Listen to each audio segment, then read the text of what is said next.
पहिल्यांदा श्वास चेक केला, श्वास नाहीये, पल्स चेक केली, पल्स नाहीये, सीपीआर चालू करायचं आहे हे मला कळलं. हे पहिला मेन 3 स्टेप आहे त्या करायच्याच आहे. त्याशिवाय सीपीआर लगेच चालू करायचं नाही, आधी बघायचंय काय झाले पेशंटला.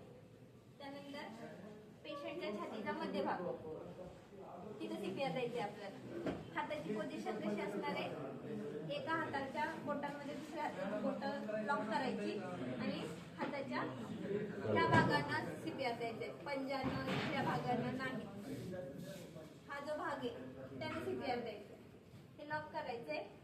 मध्ये आपली बॉडीची पोझिशन, माझे खांदे आणि हात एका रेषेत हवे, इथं फॉल्ट नाही पाहिजे, हे एक सरळ पाहिजे, तसं नाही. हा हात आणि ह्या हातावर दुसरा हात